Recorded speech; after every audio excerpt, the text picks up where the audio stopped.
Welcome, eGP learners. It's time for the annual awards and predictions episode.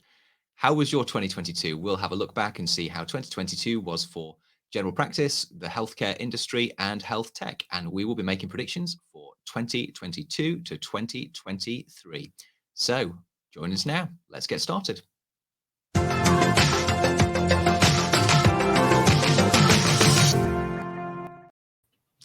Oh, phew, Gandhi, what a year 2022 was. How are you over there? Yeah, ticking on. It's definitely been a interesting year, shall we say?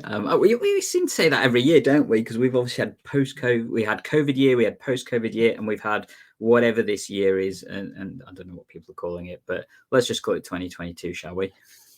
Yeah, it's been a strange year. The years just keep getting stranger and stranger, and in the world of healthcare and how we're managed and what we're asked to do and with what notice we're asked to do it. But yes, goodness me. But so this is an episode that we've been doing for the last 4 years, actually, Mhm. where we make predictions about what might happen in the future over the next year and review our previous predictions. So we'll be getting to that a little bit later towards the end. And we have some annual awards where people can win an award for being the most innovative. And I've got the tanker, which we have, which was improvised in year one and is still here and is still the trophy for the most innovative in general practice award. We have the most disruptive in general practice award. And again, improvised in year one, still with me, survived a move to my new house. The pineapple, the golden pineapple. And then we have top tech in primary care, which I don't think the trophy's survived if there ever was a trophy, but I'm sure there's a certificate which we can send out to the relevant organizations or persons. So that's what we've got in store for you. Excited, Gandhi? Definitely. I really enjoy doing this episode every year because it's time for us to reflect, I guess, on what's been happening and what's been going on, and giving everyone, I guess, a quick update on what we've been up to as well, because we've had a really interesting year for eGP learning and stuff, and also what's coming in the future. And are we soothsayers? Are we, able to predict what might actually happen? We're going to find out. We will review the evidence from previous years in terms of how successful we have been at making predictions so that you can choose whether to ignore or live by our predictions coming up. Mhm. I suppose first, Gandhi, what do you have any sort of just personal or professional reflections on the year that was 2022? How's it been for you, and how's it been for eGP learning in your eyes? Yeah, so 2022 has been definitely an interesting year. Personally, it's been a year of development for me. I've had a few challenges at the start of the year because of family stuff, and then I actually took a step away from eGP learning for a good 3 months or so. In terms of creating content, me and you still kept going live, and that was really important for me actually because the support I had from, and I want all the eGP learners to know this, the support I had from Andy, particularly was amazing and kept me going through a lot of it in terms of particularly the content creation and that kind of stuff. And then, kind of transmuted into figuring out various different things. Summer was really busy because I had a massive religious event that I was a part of in terms of organising. So, not in practice at that point, but coordinating and supporting the healthcare delivery for a huge religious event of about 20,000 people in London. And I worked with some amazing people, and we did some really cool stuff in that particular event and things. And then keeping the practice running. We're still open, so that's a good sign. But yeah, it's been really good. We did some cool things for eGP learning as well. So me and Andy had our System on Facebook users conference, which was in October. That was really good fun. A little bit different way of doing it, and we're looking forward to next year's. GP5T has grown every single time we've done it, and I've really enjoyed doing that. And the board game stuff in particular, as many of our eGP learners will know, I've really gone deep into board game stuff and things, and we created a community based off GP5T that the first session on that is actually going to be about using board games in general practice. So yeah, fun. And PCM Plus has been amazing. Really enjoyed being with that cohort of clinical directors and on that journey with them, as well as sharing, I guess, the innovations and stuff that we've been doing. Tara Ben, amazing to work with. That's become a part of what we've been doing, and got various other things planned coming up, including obviously the System 1 course and various other things to hopefully help our eGP learners in general practice. So yeah, I've actually had, in some ways, a good year, some ways a really challenging year, personally, and stuff, but it's been okay. Yourself, Yeah. Andy? Yeah, it's been a really, really eventful year, hasn't it? Just listening to you reflect back on all those things that have happened, but in your professional life and also particularly with eGPlearning, it's been an honor to continue to be a part of. That's been really, really exciting. I guess my highlights from eGPlearning have probably been it's been lovely going live actually on Mhm. Saturdays and doing recorded content. I really, really like that and find that really a nice way to debrief, get things off my mind, share that with other people. It's been Mhm. the live events, the live YouTube videos that we've been doing have been growing in popularity, and it's great to get feedback live from the community. People posing questions, people reacting. That's really, really rewarding. So I'm looking forward to that. Hopefully, growing in the next year, and of course, the Big thing on that, Andy. We hit 10K subscribers. Actually, I forgot to mention that. That Oh my we, goodness, we need to do a video. I love the yeah, 9,000 video. yeah, Oh, that's really fantastic. So yeah, lots going on, and really enjoyed doing the PCN Plus course with Tara and Ben. And all mhm. of the participants in that. That was really, really great, and looking forward to the conference linked to PCN Plus next year. On personal level, it's been again an interesting year. Lots of change. I guess there is every year. I was a PCN clinical director going into the year, not doing that role anymore. Still active within primary care networks and taking a lead with health inequalities, both within the primary care network and at place level now in a deputy inequalities role. So that's really exciting. So yeah, and interested to see what the next year holds. I've not been defeated yet, so No, by we're circumstances. still here. Yeah. Yeah, Oh my and goodness, and Gandhi, the politics of the last year, the number of health secretaries that we've profiled as new health secretaries, and then had to tear that up a few weeks later. It's been hectic, hasn't it? But I guess yeah, looking back on a Saturday morning, it's been, dare I say, fun at least yeah. to reflect on it in this forum. There we go. Mm. So I guess we want to crack on and deal with the awards and that kind of stuff. So shall we have a look at our first one, Andy? Yeah, so the most innovative awards. So the Tankard, you should win an NFT of it because the original stays with me here and contains my pens normally. So the most innovative in general practice awards. So last year, Gandhi, just to remind you, I said System One. I was quite excited by the communication annex and various features, the appointment booking links, and all sorts of things that they'd brought out. Was excited to see Bridget.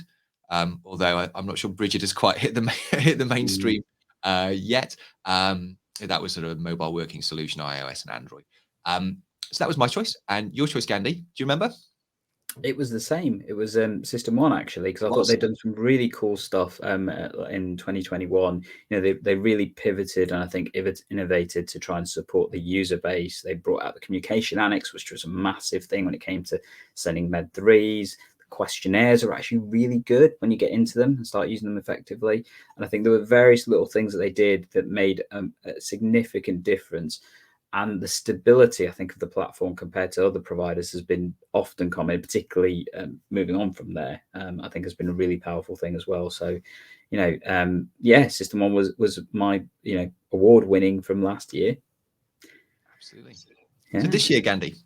So I don't think we've quite got a drum roll, and I won't hurt Mhm. people's ears by trying to recreate that.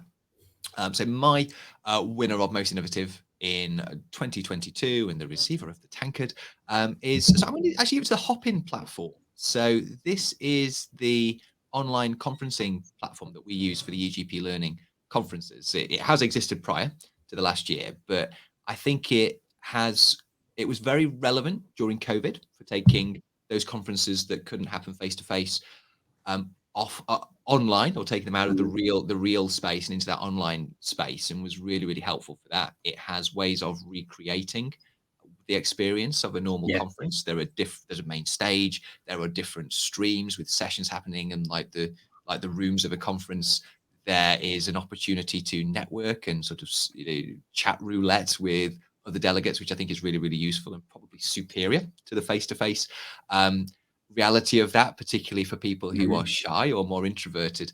And people can do it all from the comfort of their own room or their own office and not have to spend money on travel or worry about parking or flights and things. So it's a really, really good platform. And I think it's continued to be really Yeah. relevant moving out of the COVID era, which is really why I've selected it here, because we've had a great response for those conferences that we have done, great feedback about the platform.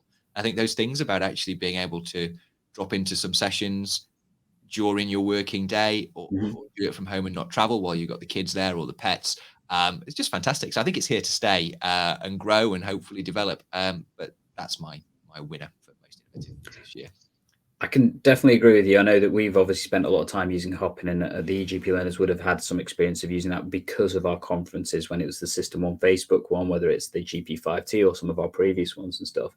And you're right, they've continued to innovate, which has been really important, I think, because one of the things that I've seen from the platform as well is how they have helped us by some of the things they put in. So they put inbuilt recordings hosting, which was a real thing for us, because after every conference, me and you spent a couple of days frantically downloading and uploading all those recordings so that obviously the eGPlearners could have access to the content, both those that registered and anybody wanted it afterwards. And Hopin adapted so that actually we didn't have to do that anymore. People get access directly and it's all integrated and easy and stuff. But also they are now looking at hybrid conferences, which is obviously something we're looking at moving forward.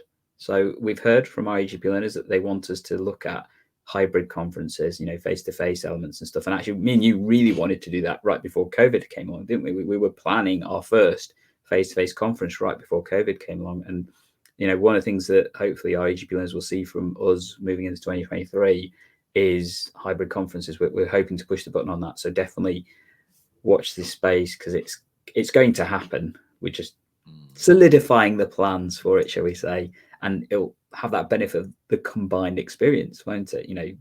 Face to face for those that want it, remote for those that need it and value the power that remote can allow, plus recordings. Easy. Yep.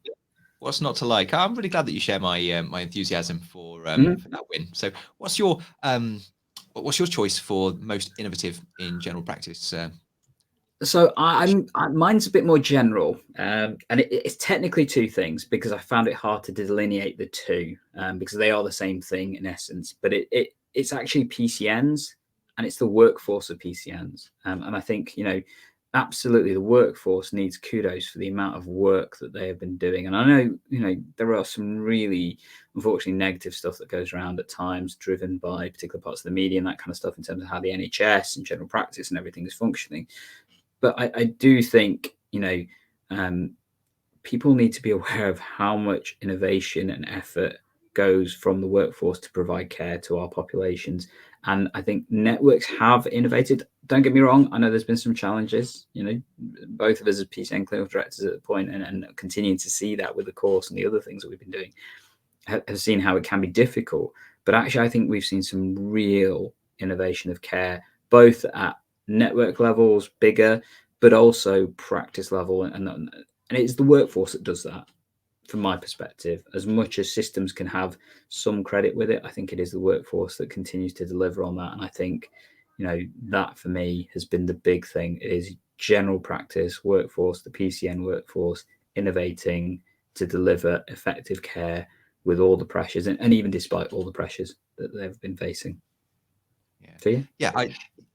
I'm going to agree with you as well, Gandhi. And I'm just thinking about that PCN workforce part, actually. One of the things that's been really encouraging is the new staff that have come into those ARS roles that have often come from outside of the NHS and have come from different roles. So people who've maybe been personal trainers and now they're a health and wellbeing coach within a primary care network, or people who have done very different roles before and are now social prescribers. And actually they bring a lot of skills, in, IT skills or the personal skills, ideas and different ways of doing things. And I think that's been really, really refreshing, because prior to that, we seem to be recruiting from the same places and the same sorts of tried and tested, but still the same sort of professionals. So I think that's really, really, good. I agree with you as well. That sounds quite positive for the future as well. So shall we move on to the most disruptive? So this is the pineapple. And last year I had said NHS England and their behaviour was being disruptive towards primary care, that they kept moving the goalposts, asking us to do things at short notice. And that was a reflection on 2021. I don't know about you, Gandhi, but it feels like 2022 was similar in many respects, Hmm. with lots of things happening at very short notice and moving Yeah. goalposts, and that made it really quite difficult to deliver at times, or harder than it should be to deliver care. So that was my pick. Gandhi, what was your pick last year? Mine was the media. I felt, they have massive role to play in terms of how healthcare is actually delivered, and we've seen that time and time again, that the media seems to control the narrative of how healthcare seems to move, plan, and various other things. And even some of that stuff you mentioned about how NHS England response seems to be driven by the media response at times, rather than necessarily what's best for the health of the population. And I appreciate that's some criticism there. But I think, there are aspects, and we have seen that it is reactionary, and the media has it's wants to do that. Clickbait, money comes from all that kind of stuff. I think that was my prediction from last year. Sorry, that was my award in terms of disruption that they'd done to general practice, and I think they have definitely continued. I think, if we call 2020 the year of collapse, then 2022 has probably been the year of slaps, to be honest, in my view. And that's an impact, I think, unfortunately, we've seen by the media. So I think it was an appropriate award to give last year. I was tempted to give it this year, but actually something else took it for me. So yeah. I mean, I agree. I think we've maybe picked up on some trends that are probably going to be there for the next few years in terms of the behaviour of government, and the behaviour of the media is probably a longer term trend and a problem for society in terms of how that is driven by the need for eyeballs and clicks, rather than for the good of society and the health of individuals. But that was last year. So this year, my pick for the most disruptive, so the pineapple, goes to the nebulous concept of economics. Okay. It feels like a lot of this year has been about economic issues or effects or principles. So, inflation touched 11.1% in October this year, which I don't think any of us really saw coming. And that's had all sorts of knock on effects for the affordability of food, fuel, heating, for everyone, including those in the most hard to do sectors of society, those areas with most deprivation, that has an impact on practices. So that's been really, really disruptive for practices. And then in the wider sense, there's been all sorts of economic forces at play in supply and demand of various things, and in just labour markets. We don't have enough of certain types of staff. Therefore that does things and disrupts the wages and where those staff are able to go, and it's all just very disruptive. Hence the pineapple. But fair enough. yeah, how about yourself, Gandhi? Yeah, so for 2022, I was tempted, as I mentioned, to give it to the media again. I could have easily gone down the route of NHS England, because you're right. I think they've had some disruption impacts. And actually, when I reflected on it, there was probably even a broader one that I would have gone down the route of. And interestingly, we gave them our honourable mention that's going to come up in a second. But for me, if you're looking at my role in practice in particular, what's had the most disruption for me and for my patients, it was supply chains, was the big thing. So actually, we've seen that, unfortunately. The war in Ukraine had an initial impact. It was compounded by Brexit and some of the challenges we've had with supply chains from that aspect of things, and it continues to happen because of the economic downturn and stuff, that we're now seeing real challenges with supply chains for various different things. Particularly medications has been a huge impact directly. I mean, there isn't a day I go by now where I'm being asked to change a medication because that's no longer currently supplyable by the pharmacies, whether it's that individual pharmacy or nationally. We've seen that definitely in the past week or so with antibiotics, and the strep A chaos that we've seen and stuff. So, supply chains have been a massive challenge, I think, for the healthcare service and for everybody, let's be honest. So Yeah. the big disruptor for me, that was it. Yeah. And the funny thing is, we never used to talk about this, or it never really used to be much of an No. issue a few years ago. I've never known it be an issue like it has been in the last year, from HRT to antibiotics. It's been crazy, and I hope that we can sort that out, because it's really, really disruptive for patients, not just ourselves. Yeah, but top tech. So in theory, the top tech for primary care award this should be a positive one. I mean, there's no way this is going to be negative like the other two could potentially be negative. Sorry, just before we get on to that, Andy, we forgot to mention what the honourable mention for disruption was. Oh, yes, it's a big one. It is a big one. So it's the general concept and the reality of politics. Let's be honest. How has politics not disrupted everything we've been doing? I guess the only reason why we haven't given politics one of our actual awards for the disruptive pineapple and stuff is because it's so broad and it actually has an impact on all the other stuff as well. And it's not down to one individual thing, is it? But we've seen so much turmoil with the political situation. As you mentioned, we've had four health secretaries, and they've all got their different ways of doing it. Okay, fair enough. Two of them are the same person. He was in the role, jumped out, and then came back in. Maybe he'll still be in the role by the end of the year. I don't know. We'll find out, I think. But three prime ministers in 3 months. I mean, exactly. It's been a bizarre year. Hopefully that will settle down going forwards. But now, moving into probably the most prestigious of the awards that are given annually by eGPlearning is the Top Tech for Primary Care Awards.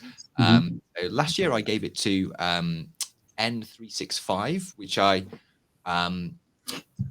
believe to be a collaboration between the Department of Health and NHS England and Microsoft to deliver MS Teams and Microsoft Office products and put those in the hands of NHS staff. I thought that had a big impact last year.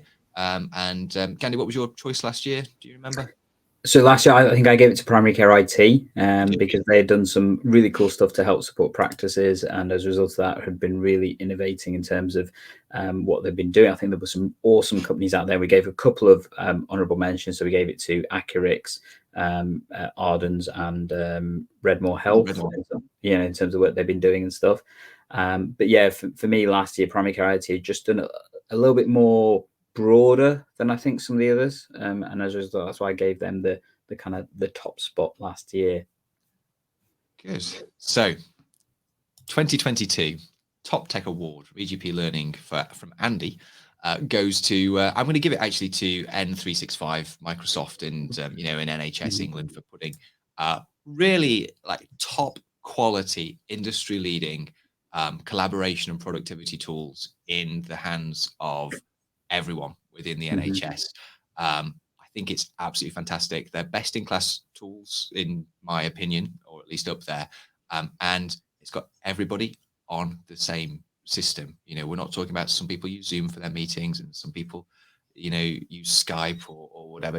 Everyone uses the same thing. And I just think it's continued to be really, really powerful facilitator for innovation. I was on a call last week and it just made me remark to everyone in the room. It was I think we were with our primary care network social prescribers and somebody from another organization from NCGPA, the Federation, and we were talking about creating an asset map for resources across Nottingham, sort of community resources and referral resources for use with social prescribers and other healthcare professionals. And we were all able to do it from different locations. We were communicating with MS Teams. We were building a prototype of that database within Microsoft Excel. We could all share that document and edit it together. We were going to use MS Forms as a way of getting feedback as part of that, which is also part of N365. I just thought, wow, I just said to everybody, this is really, really good because, 3 or 4 years ago, like I was using Internet Explorer 8, which had no security patches, for the last 5 years, to try and do things within the NHS. So, so N365, and long may it continue actually to support people in the NHS with industry leading tools. I hope they don't cancel this when the current subscription runs out. So I think we've got another year to go, haven't we, Andy, before that happens? But we shall see. I definitely agree. I think MS Teams has some real powerful tools with it, and the N365 version of it is obviously the NHS's version of it and stuff. I must admit, I probably haven't gone in deep as you have in terms of using it and stuff. I still tend to occasionally jump over to Zoom. I find Zoom a little bit easier to use, and the recording quality is better on Zoom. That's the interesting thing. But I think there are some really powerful things you can do with N365 and definitely keen to adapt it more. I know we're looking at using it more within our network because of what you said about that coordination within the teams, and I use it in practice a lot more and stuff. So yeah, it definitely is an amazing tool that we all, and that's the key thing. The user base is there, isn't it? everyone working with the NHS has access to it. Network effects. You know, Network effect, that's the if you want term. to meet with the district nurses about something, they know what Teams is, they know how to use it, they use it themselves. You know, and that's actually really powerful. So good. How about yourself, Gandhi? So mine is a little bit nebulous, shall we say. I thought long and hard of this, and I really struggled actually to come up with one. And it's not because there hasn't been some amazing work. I think there's been some really cool things that have happened from tech in primary care. But has there been anything this year that has just been, it jumps out? The problem is, I think this has been more of a year of consolidation. It's been more about people trying to solidify what they've been doing and make it better rather than that step change like we've seen in the past few years. And that's probably because innovation really jumped up over the past few years. So I'm actually going with a concept, and that's something called the new entrants. And some of you probably think, what on earth is he talking about? Well, actually, one of the things we've seen some new players come into the market. And I think actually we're going to see a lot more of that in the next few months. In particular, as when we're talking about electronic healthcare systems, we've got new people coming to provide those, and that's due to start next year. It was meant to start this year, but it's going to start next year. And we've seen other companies coming in to do bits of what are happening in general practice. And there isn't one that jumps out specifically. I think there's been some really cool ones out there, some really interesting ones that I've seen. I think they're going to have some game-changing effects. So I mean, putting it as a concept in terms of tech, I think we are going to see some really interesting things happen in the next few weeks even. And we've got some really cool content coming for you on that. So I've got a really interesting session with Keith Grimes, who some of you may know of, Dr. Keith Grimes. And we're going to be talking about some really, really good things coming out from that shortly. So yeah, I'm just going to say new entrants and leave it at that. Fantastic.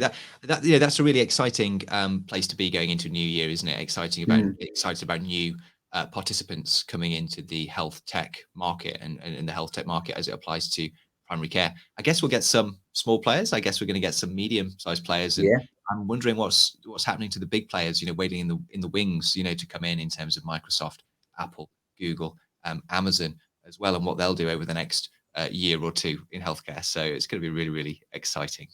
So the final section, unless you were going to say something else, Gandhi. Shall I show you the screen at this point, Andy? So yes, go for it. Yeah. So this is what we've had so far in terms of what's been coming up. So we've had our previous predictions and stuff that we've made.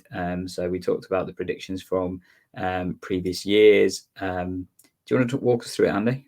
Yeah, sure. So this is the scorecard for the predictions. So you can see how good we are as individuals at predicting the future. I'm missing a tick there. There should be a tick in shortages for me. So in 2019 to 2020, I predicted the bursting of the PCN bubble. I think I felt that expectations were quite high around primary care networks and they wouldn't live up to expectations. And I think actually in the grand scheme of things, they are building to meet those expectations. So we gave myself a cross there. Gandhi, you said shift to remote working 2019 to 2020, which I think was absolutely amazing. You're like the Oracle of Delphi, in seeing that one coming. That was awesome. Are you proud of that one, Gandhi? Yeah, I am. I think there's absolutely been some negative stuff about remote working and the perspective of that in some aspects of the media. But I think let's be honest, remote working has changed general practice, and we saw that happen over COVID. We saw that happen how we can deliver a different type of healthcare service, and it has had real benefits to some aspects of the population, and it continues to do so. So I think, yeah, I'm definitely happy with that. Yeah, that was huge within COVID. That was a fantastic prediction. So 2020 to 2021, I'd predicted shortages. There's supposed to be a tick there. They're more acute now, but they were beginning to happen around 2020 to 2021, both in terms of workforce and in terms of prescriptions and items and all sorts of other things. Gandhi, you predicted the end of primary care. I'd say it's not happened yet. No, but it feels like it's been a slow death in some parts. Over the Big Bang. Yeah. So we gave you a cross for that, but maybe in the future that will turn to a tick. But it didn't happen within the year that you predicted. So I think sticking to the rules will give you a cross there. The next year, 2021 to 22. So this is the year that's just closing. I predicted the resurgence of general practice, and I think I was hoping that people would see that the practice as a delivery unit had a lot of value and retained a lot of value, that there would be more focus on practices. I don't think that that's happened. No, unfortunately. So we'll give me a cross for that one. And Gandhi, how do you feel you did with the rise of private general practice? So I think we have seen the rise of private general practice. I think we've seen some providers really proliferate, and actually patients using private general practice, or private healthcare in particular, has definitely increased, because we know that many of our patients are using them more effectively. Has it replaced NHS general practice? No, it hasn't. Could it do? Maybe. I don't think we're there yet. So that's why we're kind of giving it a plus minus kind of thing. It sort of has and sort of hasn't. I think it's probably the best way of describing it. Absolutely. Yeah, the interesting thing, not just patients using it, but when you have conversations with colleagues, you know, I say younger colleagues or colleagues that have more flexibility in how they're living their working lives, sometimes people will often say, oh, I do a bit of work for Livy, you know, or I do a bit of work for Babylon, you know, as part of my portfolio mix. So I think that's really interesting. It's becoming something that people are comfortable doing and don't see any problem with, in the way that people might have sniffed at it a little bit, you know, sort of 10 years ago. So that's interesting. And now the predictions for next year. So I think we'll go with mine first. Okay. So the end of QOF. So I think that this has been foretold with the Health and Social Care Committee report chaired by Jeremy Hunt, which makes this as one of the suggestions.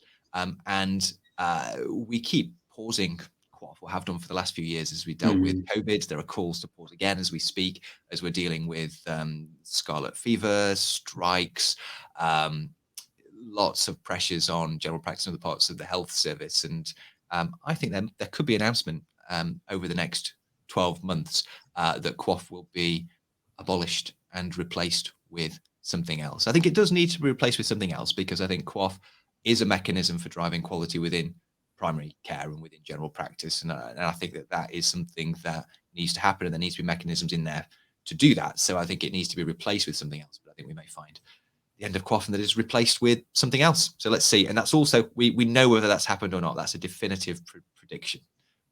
Any thoughts on that one, Gandhi? I think you're right. I think it will probably happen, or it will transmute into something else. I guess my question to you, Andy, do you see that as a positive or a negative thing? I think we will see it as a negative. What I think will happen is that one of the things that could happen is they could say, right, we're getting rid of QOF. You know, it's what people have asked for. It's what you wanted. But I think there still needs to be some monitoring of quality, and I think they will, or drivers for quality. And I think that might move into the sort of dashboards, or even the regulatory or contracting space. So I think we'll still be held to those standards, but we won't necessarily be paid for doing them. And I think that might feel worse for us, to be honest, that it's not linked to payment, but we need to do it for fear of a stick. You know, it's taking away a carrot, replacing it with a stick. And I don't know how I feel about that, but I think that might happen. So I think on the whole, we might actually mourn the demise of QOF in the end. Yourself? I think it's, like you say, it's both, isn't it? I do think it's probably going to end up being a bit more of a negative, just because of the cost envelope that we're dealing with for the NHS. I see it as a way of trying to provide less funds to general practice. So whether they roll it as part of the GMS funds, and it will therefore be less because it'll be less personalised. Yeah, but I think the aspect of, you know, documentation, that kind of stuff, freeing up care is a positive. It's just how it looks on the flip side of it, really. Yeah. But anyway, nonetheless, it's a prediction. Let's see what happens. Shall we move to your prediction, Gandhi? Yeah. So unfortunately, mine's a little bit more negative, and it may just be where I'm at this place. And that's, I think we're going to see practice closures.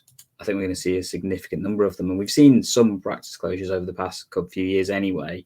You know, the number of GP practices available is going down, and there have been some notable closures in certain geographical areas where that has meant that certain areas have, you know, had very little provision from a direct practice, and it's gone to bigger organizations, that kind of stuff. But I unfortunately do feel that 2023 is going to be the year that we're going to see significant closures of particularly small GP practices. and that's going to have an impact on the way that patients access care. Is that a pro or a con? I think majority of it's going to be a con. I think some of it may be a pro in terms of how some practices are struggling, and actually it may be time that they look at a different model of care. But that also has clearly an impact on certain places and the staff, the people working there, and absolutely the patients that they look after. So yeah, I unfortunately think it's a bit of a grim prediction, but I suspect I might be right again. Well, Gandhi, I'm gonna take you to task a little bit here. So you I think you are 100% guaranteed to be right with this one. There will be a practice closed somewhere in England. Can you make this quantifiable in any way? Okay. I'm asking you to improve. I think we will see more practice closures in 2023 than we've seen in any other year. Okay, that's good. That's something that's measurable. So Okay. sadly, I think that you'll be absolutely correct. It's always painful when it happens. Even if in the long run it might need to happen for those people running a practice or whatever, they might just need to step away, retire. Sometimes it's as simple as that. So yeah, I think you're probably right. Sadly, I'm looking at the pattern here in front of us, Gandhi, and you were quite positive in 2019 to 2020, and then it's been the end of primary care, the rise of private general practice, which may not be a negative, although sometimes that has negative connotations for publicly funded general practice, and then practice closures. So it's interesting. And I've been a little bit more mixed. I think shortage is negative. Resurgence of GP, I think, was quite a bold prediction to make. And end of QoF, I think, will be a mixed bag. So that's that. So I guess that just brings the year to a close. I think it's probably worth thanking the viewers, actually. 10,000 subscribers now. Well, actually, we hit 10,000. We're about to hit 11 in probably the next week or so, to be honest. So we are growing and growing significantly. And thank you to all of our eGPlearners for helping us with that, because actually, because of you, that's the reason we continue to grow and we continue to provide and create this content, partly because we enjoy it, but we enjoy it because also you seem to want it, and thank you for that. So we've had a great time creating all this content, and we will continue to do so because actually, we think it's cool. Yeah, so thanks to it. I would just say thanks to everybody. Thanks for Gandhi for keeping the show on the road, keeping things running. Thanks to everyone who's contributed to eGPlearning over the years, who's attended the conferences, and who's certainly commented and participated in the live streams. That's really good. And my final message would be actually, it's been a tough few years. A lot's happened in all of our personal and professional lives. Just keep positive is what I was going to say. At the end of the day, being a GP or working in a GP practice is a purposeful job. There are much less significant things to be doing out there, but also look after yourself. Seek balance. Seek help if you're struggling, and try and remain positive going forwards. Any closing thoughts, Candy? I think, as you mentioned that, look out for yourselves, look out for each other. From our perspective in eGPlearning, we absolutely are here to continue to try and help and support. And if you do want to let us know what we can do to help that further, do let us know. Either contact us on our socials. So I'm at DrGandalf52, as you can see down there somewhere. Andy's at DrawFoster. Alternately, you can let us know directly by using the SpeakPipe thing. So speakpipe.com/eGPlearning, type that in and you'll get a little thing that lets you record a message for us, and we can hear directly from you what you think about eGPlearning, particularly over the past years, and what you would like us to develop, because actually we're keen to hear that. And I guess for the last time for 2022 at least, thank you for joining us as we continue to try and enhance your primary care and learning, and we will catch you in the new episode next year. See you later.